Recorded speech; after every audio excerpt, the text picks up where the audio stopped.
Good morning, everyone. Let us continue with the poem, with our discussion of the poem, A Letter to a Teacher, which has been written by Abraham Lincoln, the former 16th President of the United States of America. So let us start by reading the stanza. In school, teach him it is far more honorable to fail than to cheat. Teach him to have faith in his own ideas, even if everyone tells him they're wrong. Teach him to be gentle with gentle people and tough with the tough. Try to give my son the strength not to follow the crowd when everyone is getting on the bandwagon. Now, here the poet wants the teacher, he's requesting the teacher to teach his son again the worth of honest work. Okay, how do we know this? Because he's saying that his son should know that it is always honorable to fail than to cheat, right? See, I'll give you a situation over here. Suppose you're sitting in your examination hall and you're not getting the answers of few questions. So what do you have? You have two options: either to leave the question like that, to leave the paper, okay, because you do not know the answer. So what will you do? Or to cheat, to ask your friends, or to cheat by any means, right? See, I'll tell you the result. I'll tell you the consequences of both your actions. First action is the action of cheating. What will you do? It might be possible that your answer is correct, and you'll be by cheating you get the right answer, and you write it down in your paper, and you end up getting marks for that. You end up passing the examination, right? But you will be able to fool everybody. Everybody would know that yes, you have achieved these marks, but deep within yourselves, not now, but a few years later or somewhere in your life, you will have this thing in your heart, deep within your heart, that you obtained those marks by cheating, and you will never be able to feel proud of that marks because they do not belong to you, because you have not earned them. Okay, while on the second hand, while on the other side, when you do not know the answers and you leave the answer just like that, and it is very much possible that you end up not securing the passing marks even. Okay, you end up you fail in that test, right? But what will happen as a result? See, failure and success is the part and parcel of life. By failing, the life doesn't stop. Okay, so what will happen that next time maybe you will be motivated to get good marks. You will study, or you'll go back home and you will try to find out the answer to that question, and you will have that knowledge, you will get the information, and that information would last forever. Okay, so there is a chance of improvement when you are doing an honest work. It is not necessary that by following an honest path you will get the success just like right after that. Okay, it can take time, but it is always and always better to follow an honest path, right? Because then you will have the satisfaction that whatever you have done, it is your own. Whatever marks you have got, it is your own, and there is nobody's share is there in your marks. So that is what the poet is requesting the teacher to tell his son, that he should not be afraid of failing, but he should always keep away from cheating. Okay, he should never adopt that path. He should not never walk on that path where he has to cheat, right? Then he is saying that he should teach the teacher the teacher should teach his son that he should have faith in himself. He should have faith in his own ideas. If he thinks that his ideas are right and his ideas will benefit the people, his ideas will bring good to the maximum number of people, it will bring maximum good to the maximum number of people, then he should, even if the whole world is against him, then he should be the person who should stand by his own ideas. Okay, for example, there have been many reformers in our history. If you have learned about Raja Ram Mohan Roy, he was a social reformer, right? And he had a major role. He played a major role in abolishing the practice of sati. I hope you people know what is sati. Sati was banned years ago in the 19th century only. So he was there. He was the social reformer who raised his voice against this evil practice of sati, and naturally people were against him because see, society, the people in the society at the large, they were following this practice. So that means they were believing, they were having faith in this practice, right? But there was this person, Mr. Raja Ram Mohan Roy, who stood against this, who stood for the people, for the women, for the rights of the women. Okay, and he raised his voice, and the whole society was against him. He was heavily criticized for this, but he did not take his steps back.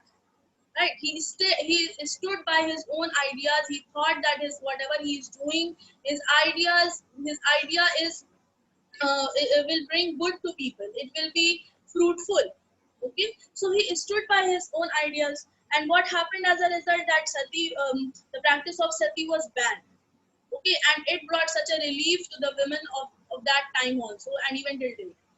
If sati would have not been abolished then, and if it would have been practiced till date, then it would have been such a loss to the womanhood. Okay, so this is what he stood for, the rights of the women, and he brought up the revolution.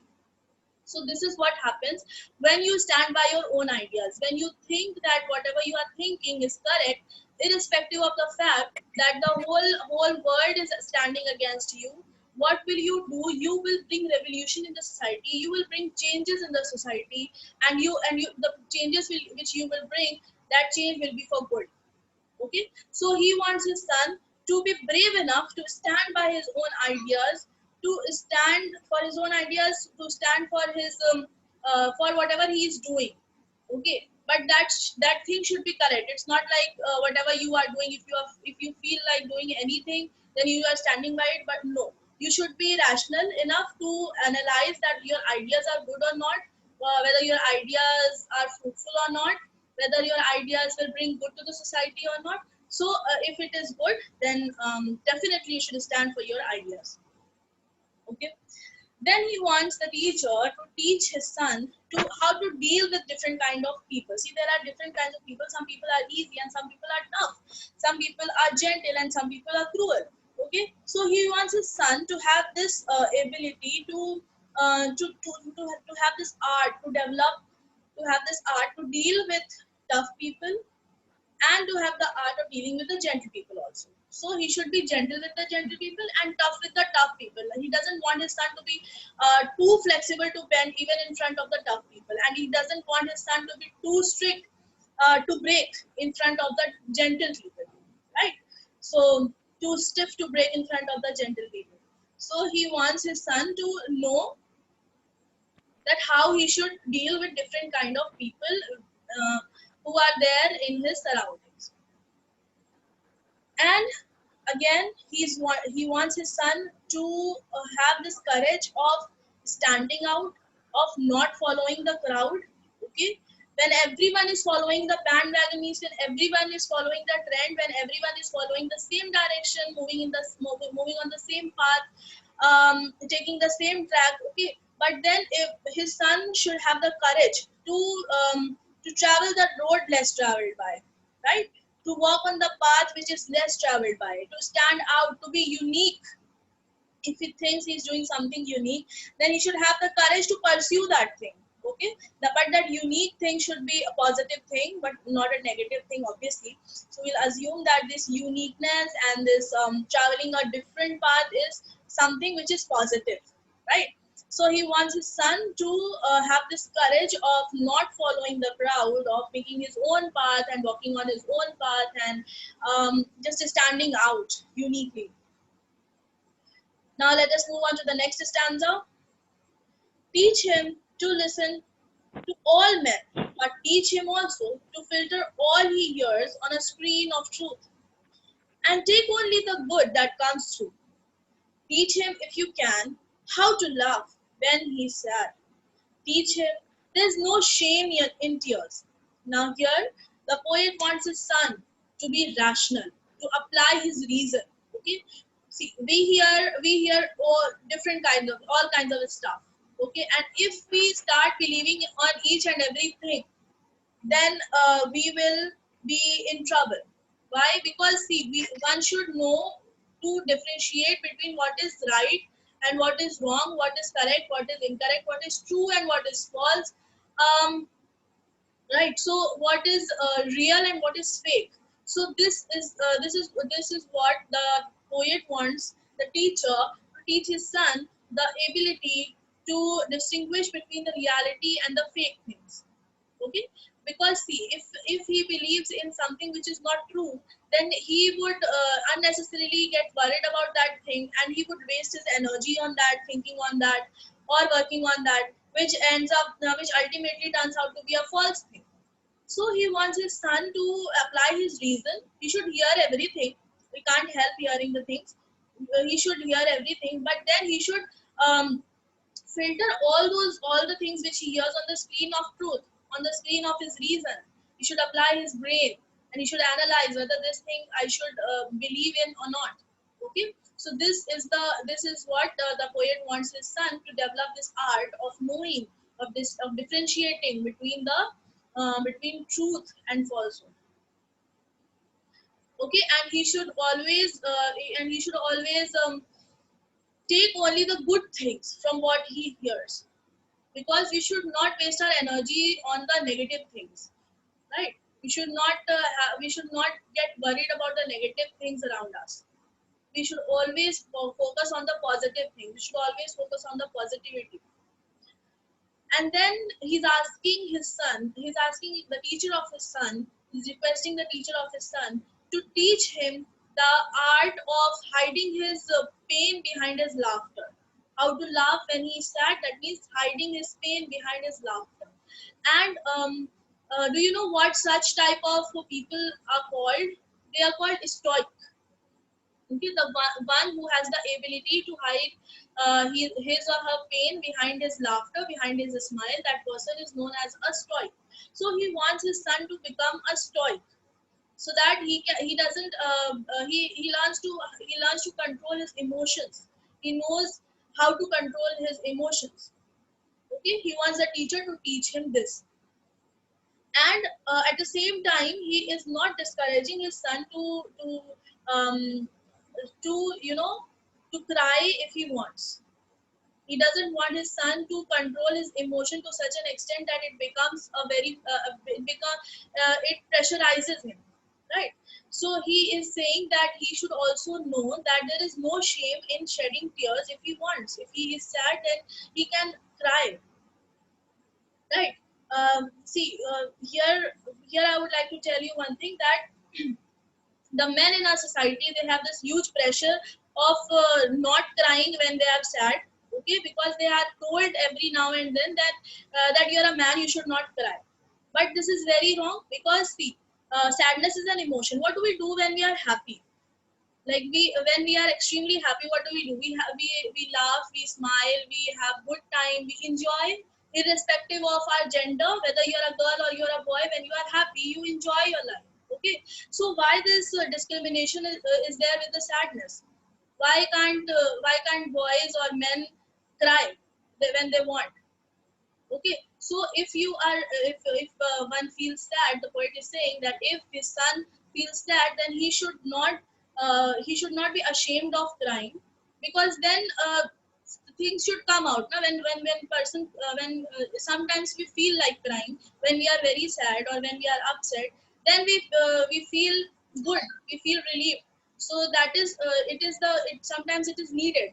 So that is what is the poet is requesting the teacher to tell his son that he should not stop himself from crying whenever he feels like, whenever he feels that he wants to be relieved from this thing.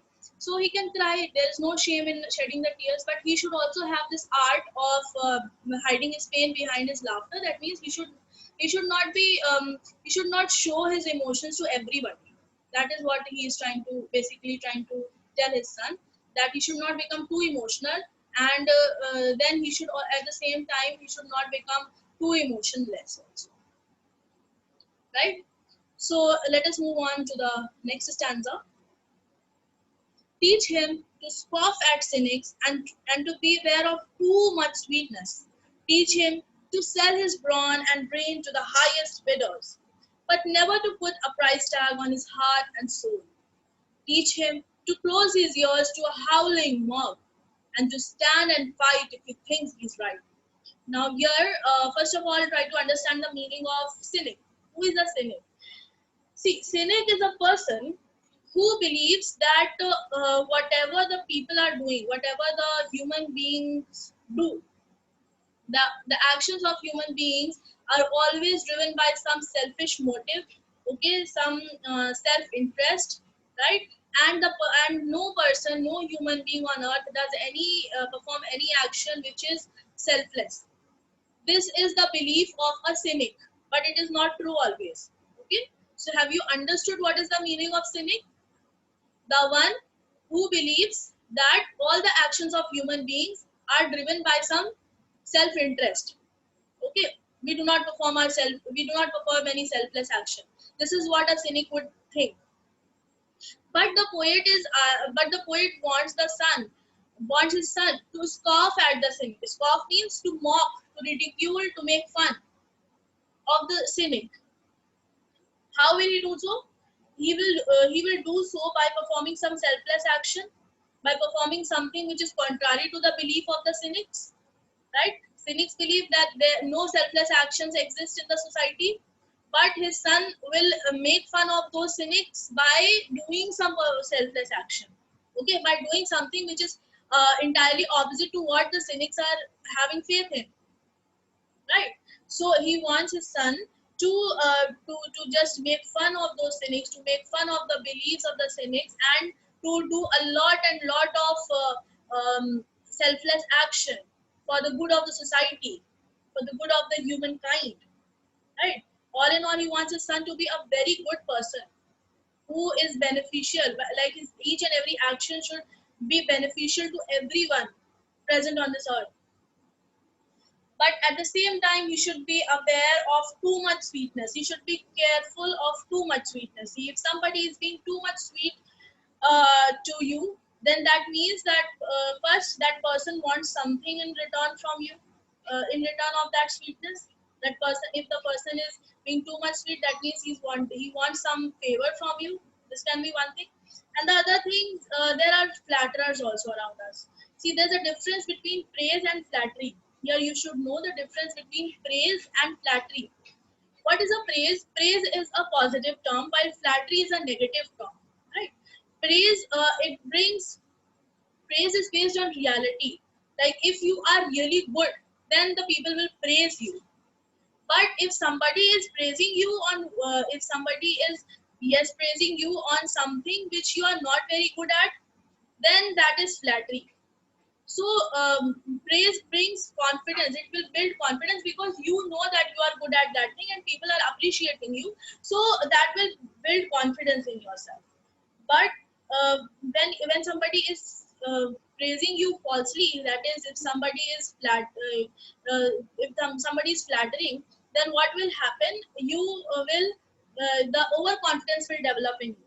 Okay, because you were not good at that thing, but when these flatterers, they keep on saying that you did good, you did the best, then at one point of time, even if you were initially, you knew that you were not good at that thing, but at some point of time, after some point of time, you will believe that yes, I was good. So this will develop overconfidence because you are actually not good at that. So he wants his son to not get trapped into flattery. He wants his son to be aware of flatterers, to be aware of too much sweetness. Okay, so how will he do that? Then he should apply his reason. He should know, he should have complete analysis of himself, of his own self, that where he is, at what things he is good and at what things he is not good. Okay, he should himself know before anybody comes and tells him. But before that, he should have analyzed himself, his own self, that yes, these are his strengths and these are his weaknesses, so that so that he doesn't get trapped into this flattery business. Okay. Next, the poet is asking the teacher, is requesting the teacher to teach his son that he should sell his brawn and brain to to the highest bidders. What does this mean? Brawn means the muscular power, that he should offer his physical strength and intellectual power only to those who deserve it. Okay, that means he should not waste it unnecessarily to the highest bidders, where he will be where to those who deserve them the most, who deserves his muscular strength and his physical strength and his intellectual power the most, who will value them the most.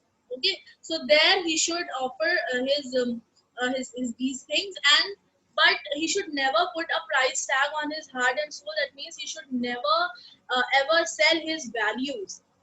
And he should, because see, the values are very priceless. You can buy anything, but you cannot buy values. A dishonest man can never go to a market and buy honesty. Okay, a cruel person can never go to the market and buy empathy. These all are these all, grows, they grow when you grow. So these are all there in the embedded in your personality only. So the values are quite priceless, because they we do not get them in any of the markets, right? So he wants his son that he should never ever sell his values. Selling values means he should become incorruptible, that nobody is able to bribe him by offering him a good amount and telling him to not perform his duties, right? Right, for example, when people take bribe, what do? They sell their integrity. Integrity means honesty. Okay, so they are selling their values. They are not taking the money to do any work. They are taking the money to sell their values off. So this is what the poet does not want his son to do. He wants his son to know to understand the worth of values, to understand how dear these values are, and he becomes incorruptible. He should never trade his values. Okay, so all the values like this, I have already told you: integrity, then empathy, conscientiousness. All these values, they are just there if you are feeling them. So if you have developed these values, then at any point of time, you should never sell these values. You should never put a price tag on them. So he wants his son to become incorruptible. That nobody, no matter how much that person is rich, is wealthy, but he should never be able to bribe his son. He should never be able to buy his son's values, right? And then he is saying that he is asking again the teacher to teach his son that his son should know to close his ears at the howling mob, to a howling mob. See, howling mob means when a large amount of people, they are just shouting something.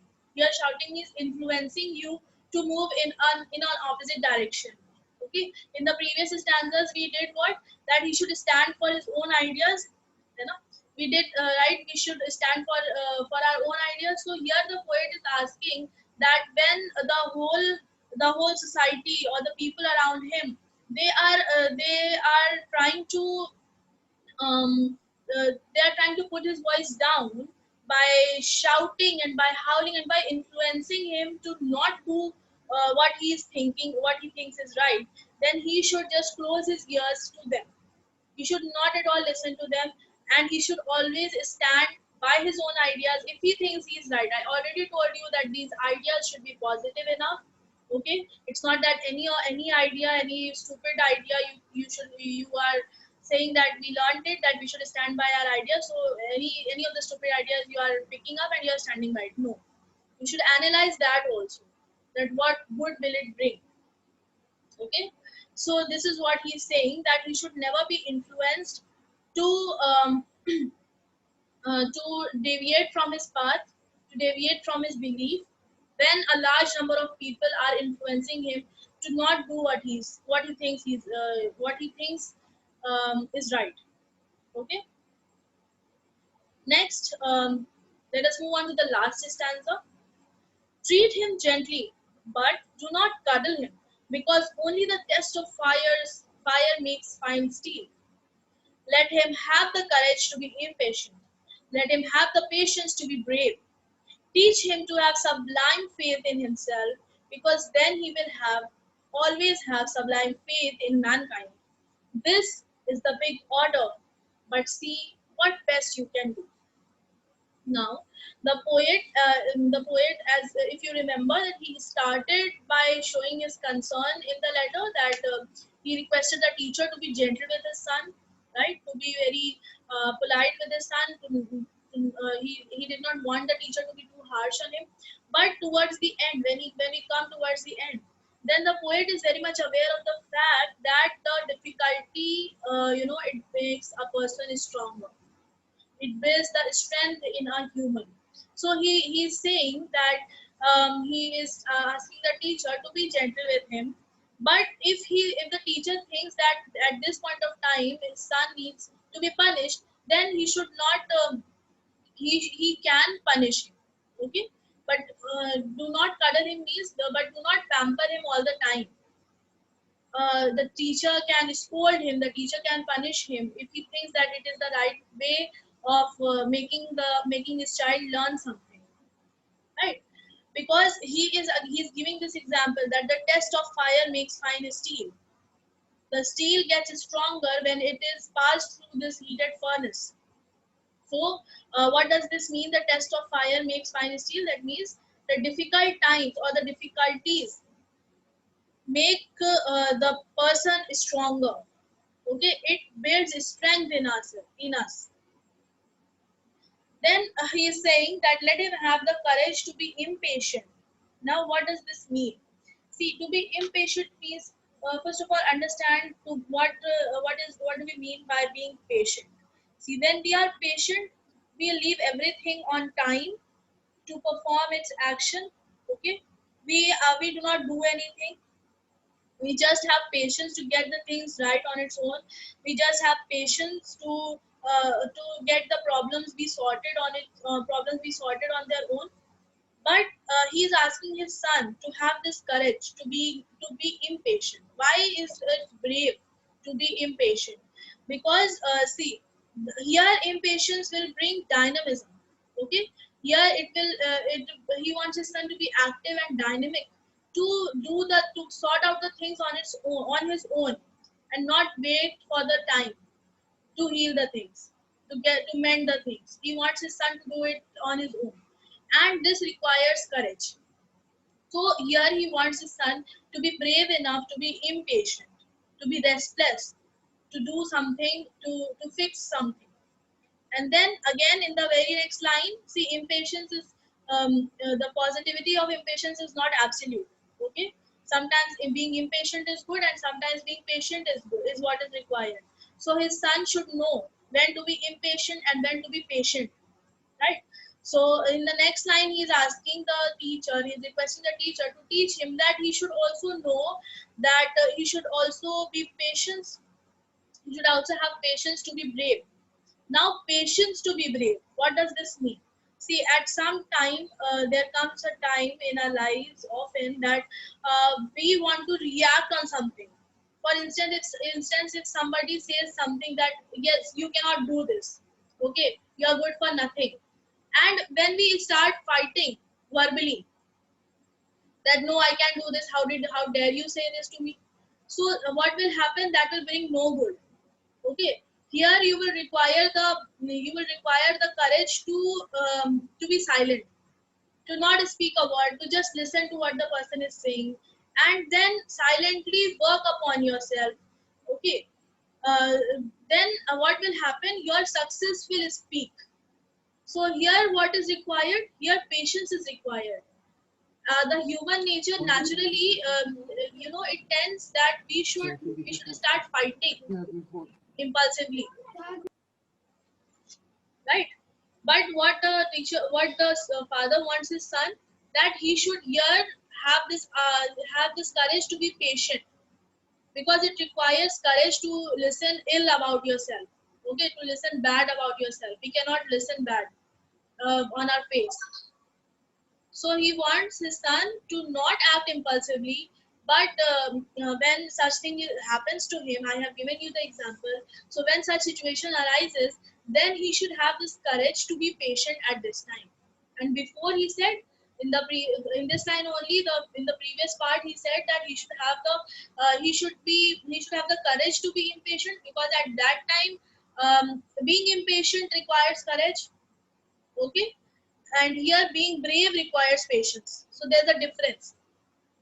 The this setting of the words, if you focus on courage to be impatient, there courage is required to be impatient, and in the second part, have the patience to be brave. So here the courage is the patience is required to be brave, because if you are silent, that means you are brave. It is not always wise to react to the things then and there.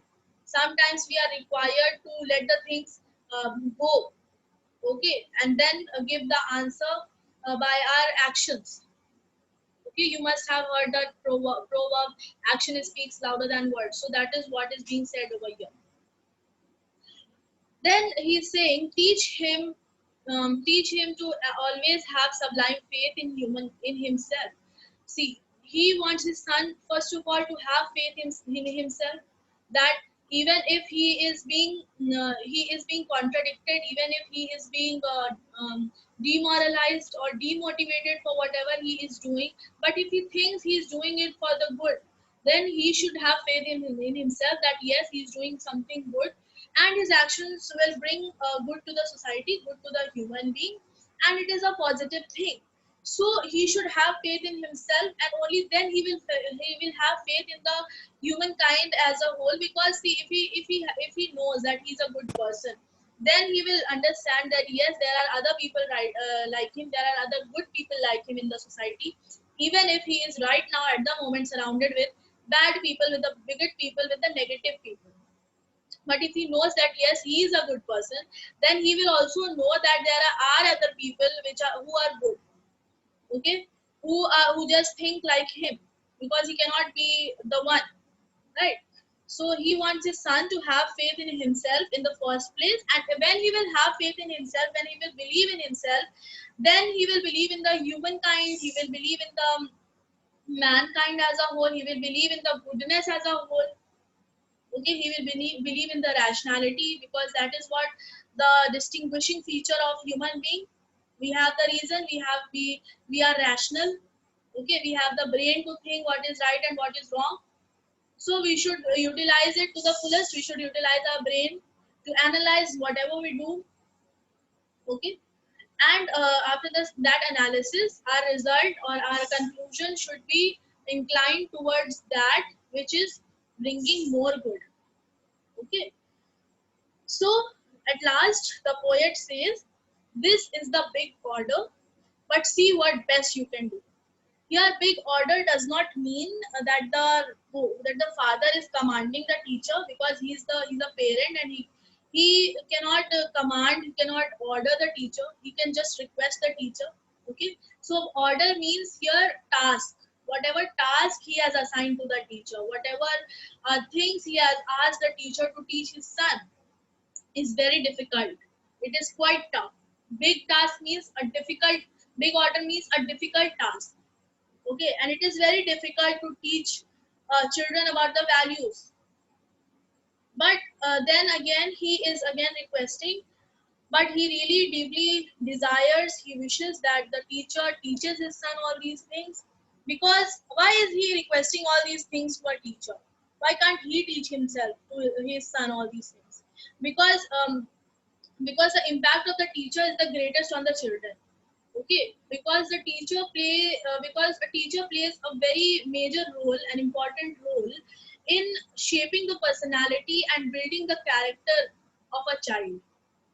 Okay, so that is why he wants the teacher to teach all these values, to inculcate all these values in his son during all the years when he is there in the school, right? So this was the message from the father to the teacher of his son, and it is not a message from this particular father to that particular teacher, but we can see that it is a message in general. It can be seen as a message in general, because every parent he or she wants his or her child to have these values.